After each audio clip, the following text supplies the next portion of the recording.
witches, welcome back to the channel. It's the Wyld Wytch here. I hope that you're all doing wonderful. So I just did, I believe it was last week, I did a 20 plus questions tag. It was a witchy question tags made by the Witch of Dismal Swamp, and I really enjoyed it. I love doing these witchy tags, so I thought that I would create one as well and put it out there for you guys to do if this is something that you enjoy doing. So I tag anybody that comes across this video and that's interested in doing it. If you don't, like tags, then that's perfectly fine. You don't have to do it, or you can skip this video. So I want to go ahead and get started. So this tag, I'm calling it the All in Your Craft 20 Questions tag. And the first question is, what is your favorite incense? And this can be incense sticks, cones, or loose incense. So my favorite sticks is Witchy Woman. My favorite cones is Dimension, and my favorite loose incense blend is Full Moon. Okay, number 2. Are there any crystals you don't like or you've had a bad experience with? So I pretty much like all crystals. However, I have had a bad experience with one crystal, and that is jet. I just get this horrible feeling. Something bad has happened. The energy is just, it's like terror. And so yeah, that's the only one I've ever had, a bad experience with. Okay, number 3, if you could go anywhere in the world, where would it be? So one place that well, there's a lot of places that I want to visit, but one that would have so much meaning and I really, really want to go to is the Amazon rainforest. Could you imagine all the plant spirits that you could get to know and work with? That would be amazing. Okay, number 4, do you have a favorite season or, favorite seasons? So I do. I have my favorite 2 seasons, spring and fall. However, I like all of the seasons, but those are my favorite, and like summer's my least favorite. Alright, number 5, meat eater or plant eater? I am a plant eater. Number 6, do you use animal parts in your practice? And the reason I added this is because I am vegan, but I do get this question a lot. Do I use animal parts, in my practice? And the answer is yes, I do use animal parts in my practice. I do not kill the animal. I always find like bones or even, dead animals if I want to use them. I find them out in nature, or wherever I'm at. I'm walking and I stumble across something, then if I want to use it in my practice, I pick it up. And like if it's an animal and I need to, if I'm wanting to use, just like the bones or skulls, that type of thing, then I will make sure to properly take care of it and, clean it so I can just use that.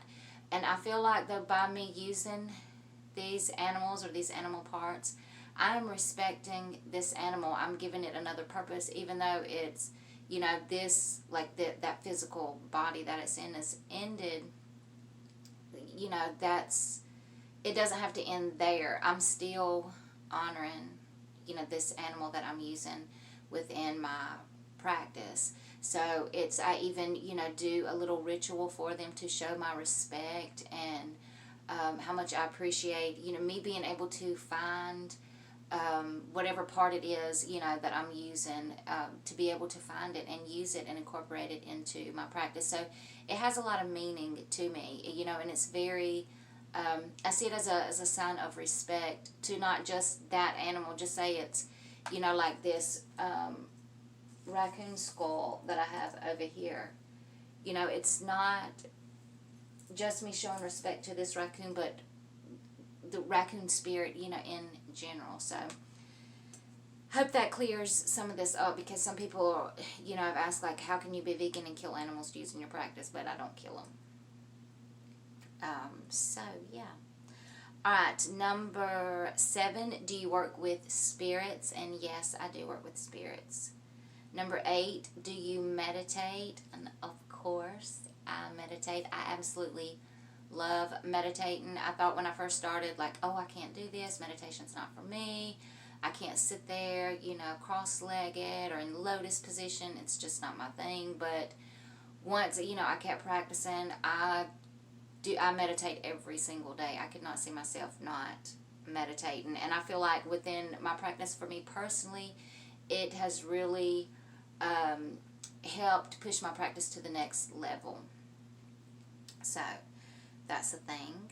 Okay, number 9, do you do shadow work in your practice? And yes, I do. Number 10, do you see the dark moon and new moon as the same thing or separate? And if separate, do you work with the dark moon? So yeah, I do see the dark moon and the new moon as separate moon phases, and I do work with both. So I see the dark moon more as the crone, aspect, and this is for banishing, hexing, that type of thing, curses, working with darker type energy, that sort of thing is for the dark moon. But I also find that the dark moon is great as well for divination work for me personally. I know that some witches I've talked to don't work with the or they don't see the dark moon and the new moon as separate. It's all one of the same, thing, but I do it separate. Okay, number 11. How do you keep your chakras unblocked and aligned regularly? So there are a few things that I like to do. One is I use crystals and place all my chakras while I meditate or listen to binaural beats. I like to incorporate food like vegetables and fruit that correspond with my chakras, and that's an easy way to keep them cleansed, and balanced on a daily basis. I also use plants, like I ingest plants that correspond with the chakras or whatever chakra that I'm trying to work on, or I use essential oils as well that help, and I also use my singing bowl for all of that. But if you've never tried using like fruits and vegetables that correspond with the chakras, give it a try. There's some fruits, and vegetables that are very high vibrational vegetables, and it really helps with your chakras. But again, if you don't have time, or you have crystals already, you can definitely just line those up on your crystals, and on your chakras, and that helps as well. Okay, number 12, what's your favorite self-love ritual? So for me, my favorite self-love ritual is a self-love ritual bath where I light candles and incense, and I put on some music with like nature sounds and a waterfall, and I use a self-love bath salt blend that I make. I put in the water, and then I normally will steep like some lavender, roses, that type of thing, and make a really strong infusion and add that in my water as well. And then I'll set up 2 tea light candles on the bathtub, just far enough that I can walk in between them, and I'll do that, and I just set it on the edge of the bathtub and do that, and then I do my little self-love ritual while I'm in the bathtub. And then once I get out, I will rub my self-love body butter or self-love intention oil on me as well, and that's just an easy way to incorporate showing yourself a little love. So number 13. Hold on. My screen. Okay.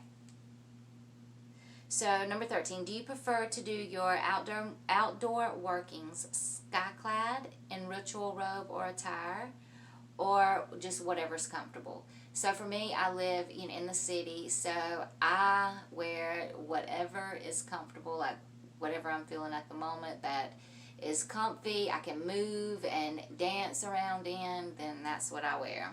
I don't wear a ritual robe or ritual attire. Number 14, do you work with poisonous plants? And yes, I do. I love working with poisonous plants and really all plants in general. Okay, number 15, what are some herbs or spices that you use in your food, your practice, and in your witchy brews? And it needs to be all three. So some of the things that I use in all three of those is nettle, lavender, basil, rosemary, tulsi, the vana tulsi. Let's see, and I use this spice blend that I make called Power Powder, and it has things like cinnamon and nutmeg and black pepper and allspice and stuff like that, and I use that in all three as well. Okay, number 16, your favorite smudging tool. Mine would have to be Palo Santos. Okay.